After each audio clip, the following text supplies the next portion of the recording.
Hello दोस्तों, त्योहारों की झड़ी लग चुकी है। धनतेरस, दिवाली, गोवर्धन पूजा, भैया दूज और उसके बाद छठ पूजा।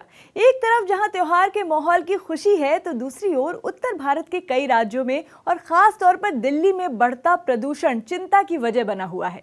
जगह जगह पराली जलने का सिलसिला शुरू हो चुका है। ये तस्वीरें हैं पंजाब के मोगा की। एक तरफ सरकार लगातार किसानों को पराली को आग ना लगाने को लेकर जागरूक करने की कोशिश में लगी है। कई गांवों की सोसाइटी में मशीनें भी दी गई हैं ताकि किसान खेतों में पराली को आग ना लगाएं। लेकिन किसान भी अपनी मजबूरी बताकर खेतों में पराली को आग लगा रहे हैं। जाहिर है किसान आर्थिक रूप से कमजोर होने की मजबूरी बताते हैं। लेकिन इस आग से उठता धुआं देखकर आप भी समझ सकते हैं कि किस कदर प्रदूषण फैल रहा है, जिसका असर पर्यावरण पर पड़ना तय है। इसी कारण पराली और मौसम के बीच भी गहरा कनेक्शन है, जिसके बारे में बता रहे हैं एनवायरमेंटलिस्ट जयधर गुप्ता। हर साल की तरह इस साल भी जैसे ही उत्तर भारत से बारिशें छट जाती हैं तो एक तापमान भी कम होता है, तो वायु की गति है वो भी कम होती है। इस साल बहुत इंटरेस्टिंग सिचुएशन है। मॉनसून भी, बारिशें भी बहुत देर से छटा और फिर ये दो डिस्टर्बेंसेस हुई हैं, एक जो बे ऑफ बंगाल से आई और एक ऊपर कश्मीर से आई। इसने पराली का जलने को और डिले कर दिया है और अब जो हवाएं हैं वो भी नॉर्थ वेस्ट लाहौर से दिल्ली की तरफ आ रही हैं, तो तापमान भी गिर गए हैं, वायु की गति भी कम हो गई है और पराली भी कुछ जलने लगी है। इसीलिए आप देख रहे हैं कि पिछले 3 से 4 दिनों में हमारा जो प्रदूषण है, वायु प्रदूषण, ये मॉडरेट था, अब वेरी पुअर कैटेगरी में आ गया है। ये पहली बार है जो पराली इस साल जलेगी जब हमारे तापमान जो मिनिमम टेम्परेचर है वो 15 से 16 डिग्री है। तो ये काफी डेंजरस सिचुएशन है। मेरे ख्याल से कंडीशंस अगले 2 से 3 हफ्ते में और खराब होंगी, क्योंकि जैसे मैंने कहा कोल्ड एयर इन्वर्जन हो जाता है। जैसे ही तापमान नीचे गिरता है तो ये जो प्रदूषण है, जो हमारी लोकल प्रदूषण है, वो भी फंस जाती है और ऊपर एटमॉस्फेयर में ये लाहौर, पाकिस्तान और पंजाब की पराली जलने का भी प्रदूषण अब दिल्ली की तरफ आएगा। और ये पूरा जो बेल्ट है जीटी करनाल रोड का, लाहौर से लेके कैलकाटा तक, जहां 70 से 80 करोड़ लोग रहते हैं, सभी ये पूरे इंडो गंजेटिक प्लेन में इसका इम्पैक्ट होगा। तो इसके लिए थोड़ा तैयारी करें। ये एक हेल्थ और सेफ्टी के लिए काफी हानिकारक समस्या है।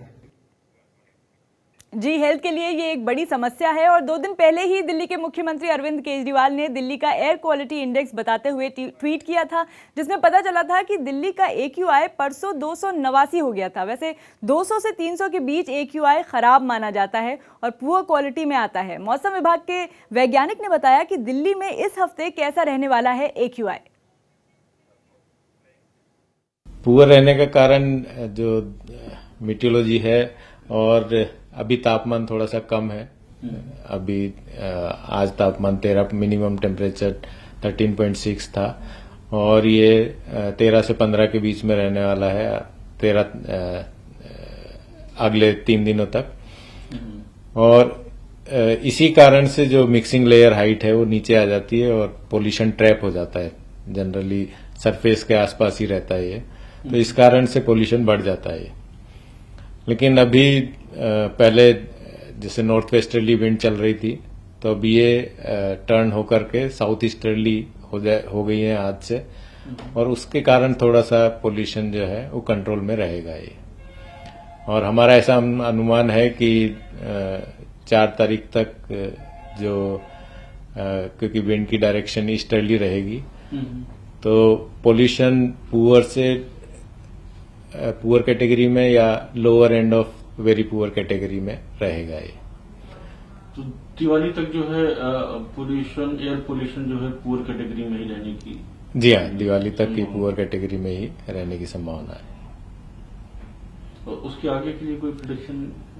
उसके आगे 5 और 6 तारीख को थोड़ा सा डिटीरिएशन होगा और ये वेरी पुअर में जा सकता है ये, अगर क्योंकि नॉर्थ वेस्टर्ली विंड आ जाएंगी 5 तारीख से और कुछ पटाखों का प्रभाव रहा तो ये वेरी पुअर में जा सकता है। और सर इस बीच कोई बारिश और इसकी संभावना?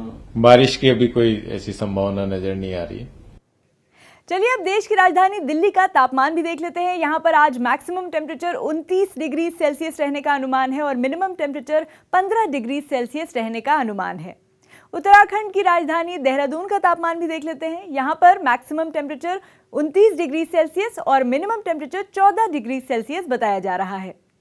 श्रीनगर का तापमान बताते हैं। श्रीनगर में आज मैक्सिमम टेम्परेचर 16 डिग्री सेल्सियस रहने का अनुमान है और मिनिमम टेम्परेचर 5 डिग्री सेल्सियस बताया जा रहा है।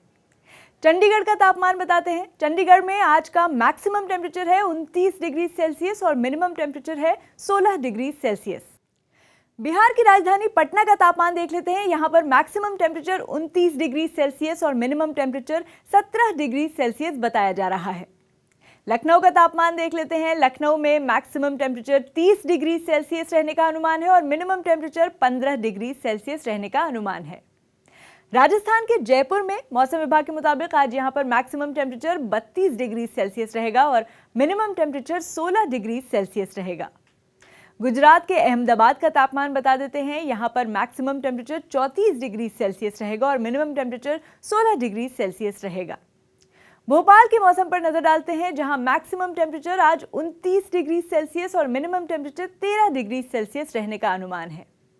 अब छत्तीसगढ़ के रायपुर का तापमान भी देखते हैं, जहां मैक्सिमम टेम्परेचर 31 डिग्री सेल्सियस और मिनिमम टेम्परेचर 19 डिग्री सेल्सियस रहने का अनुमान है। झारखंड के रांची का तापमान जान लीजिए। यहाँ पर मैक्सिमम टेम्परेचर 28 डिग्री सेल्सियस है, जबकि मिनिमम टेम्परेचर 18 डिग्री सेल्सियस रहने का अनुमान है।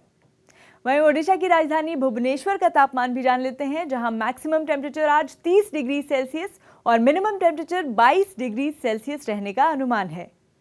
मुंबई का तापमान भी देख लेते हैं, जहां मैक्सिमम टेम्परेचर 34 डिग्री सेल्सियस जबकि मिनिमम टेम्परेचर 25 डिग्री सेल्सियस रहने का अनुमान है। और अब कोलकाता का तापमान देखते हैं। कोलकाता में मैक्सिमम टेम्परेचर 31 डिग्री सेल्सियस रहने का अनुमान है और मिनिमम टेम्परेचर 21 डिग्री सेल्सियस रहने का अनुमान है।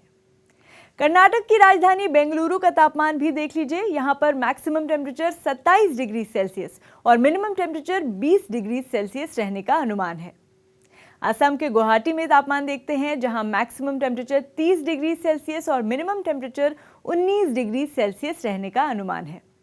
चेन्नई का तापमान जान लेते हैं। यहाँ पर मैक्सिमम टेम्परेचर 28 डिग्री सेल्सियस और मिनिमम टेम्परेचर 23 डिग्री सेल्सियस रहने का अनुमान है।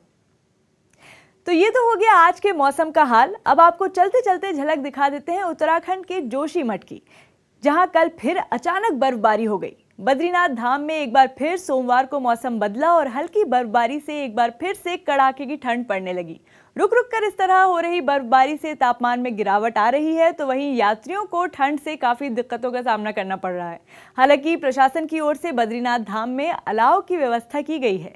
बद्रीनाथ धाम के मुख्य चौराहों पर अलाव जलाकर नगर पंचायत यात्रियों को ठंड से बचाने का प्रयास कर रही है।